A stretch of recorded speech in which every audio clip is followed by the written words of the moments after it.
તો અમદાવાદની 7th day સ્કૂલની ઘટનાને લઈને વાલીઓએ માંગ કરી છે. નયનને ન્યાય માટે સિંધી સમાજ અને વાલીઓ મેદાનમાં આવ્યા છે. આરોપીને ફાંસીની સજા કરવા માટે વાલીઓ ઉગ્ર રજૂઆત કરી રહ્યા છે. શાળા સંચાલકોની ભયંકર ગેરરીતિ શાળામાં ચાલતી હતી અને તેવું વાલીઓનું કહેવું છે. વધુમાં એવું પણ કહ્યું કે એક જ માંગ છે કે હત્યારાને ફાંસીની સજા આપો. આ ઘટનાને નહીં ચલાવી લેવાય. વાલીઓ આક્રોશિત છે.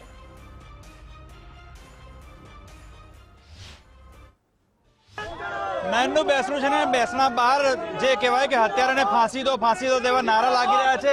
શું કહેશો જે હત્યારાને કેવી સજા થવી જોઈએ?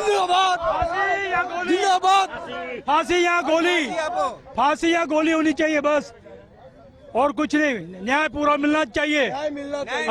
न्याय मिलना चाहिए. क्या इनके माँ बाप को सजा मिलनी चाहिए. કેટલા જવાબદાર સ્કૂલ પ્રશાસનના લોકો પણ सब बेकार है. पब्लिक प्रिंसिपल आके वहाँ पे हॉस्पिटल में आके बोल के जाता है पैसा लो और बात खत्म करो. ये किस चीज का न्याय है?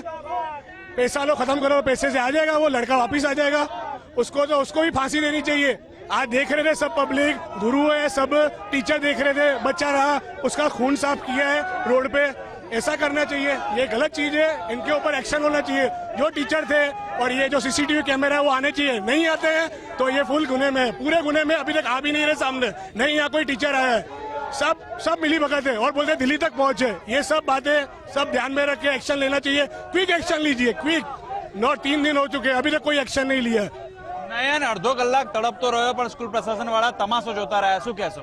સ્કૂલ પ્રશાસન વાળા કાયમ માટે આ જ વસ્તુ કરતા રહે છે. અમે અમારા છોકરાની કમ્પ્લેન કરીએ તો એનું કોઈ જ આગળ એનું કાર્યવાહી થતી નથી.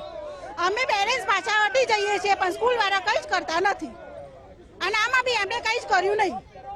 સ્કૂલના વિદ્યાર્થીઓએ પણ કબૂલ્યું છે કે અહીં જે શાળામાં ગેરરીતિ થતી હતી અને શાળામાં અન્ય વિદ્યાર્થીઓ જે છે તે નશો કરતા હતા પણ કોઈ કાર્યવાહી સ્કૂલ પ્રશાસન કરતું નહોતું. શું કહેશો? ના, એ વસ્તુ બરોબર છે કે કોઈ પણ ત્યાં કોઈ પણ જગ્યા ઉપર સ્કૂલની બહાર સ્કૂલની અંદર હથિયાર આવે છે, ત્યાં નશાની બધી વસ્તુઓ ત્યાં થાય છે. એ બધી વસ્તુઓ ગલત છે અને એના કારણે જ અમારા સિંધી સમાજના અમારા ભાઈના અમારો નાનો ભાઈ હતો એમની જાન ગઈ છે. અમને જસ્ટિસ જોઈએ અને જોઈએ. શું કહેશો? શિક્ષાના મંદિરમાં જે લોકો નશા કરતા હોય ત્યાં વિદ્યાર્થીઓ સામે કોઈ પગલા નતા લેવાતા. કેટલા ટાઈમથી ચાલતું હતું આ? સાચી વાત છે. પગલા લેવાતા જ નતા તો બધા અંદર જ બેઠા હોય છે. અંદર કાર્યવાહી નથી થતી. ફાંસી થવી જ જોઈએ.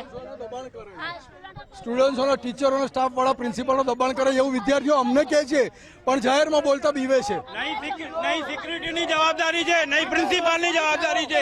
સિક્યુરિટીની બેદરકારી છે. એવું કહે છે કે તમે ઇગ્નોર કરો. આમાં શું ઇગ્નોર કરવાનું હોય? કેટલું ઇગ્નોર કરવાનું હોય છે? સખત વિરોધ થઈ રહ્યો છે સ્કૂલ પ્રશાસનનો પણ અહીં ગેરરીતિ થતી હતી. જે અન્ય વિદ્યાર્થીઓ છે તે ન્યુસન્સ કરતા હતા, નશો કરતા હતા, તે શાળાના સંચાલકોને ખબર હતી. તેમ છતાં કોઈ એક્શન નતા લેવાતા અને આવા જે વિદ્યાર્થીઓ છે જે છાવરવામાં આવતા હતા તેનું પરિણામ આજે નયને ભોગવવાનો વારો આવ્યો છે. અને સિંધી સમાજ જ નહીં પરંતુ સમગ્ર 7th ડેના જે સ્કૂલના વિદ્યાર્થીઓના વાલીઓ છે તમામમાં રોષ છે અને એક જ માંગ છે કે જે વિદ્યાર્થી હત્યારો છે તેને ફાંસીની સજા થાય. કેમેરા પર્સન યજ્ઞમોહન સાથે સચિન કડિયા, ગુજરાત ફર્સ્ટ, અમદાવાદ.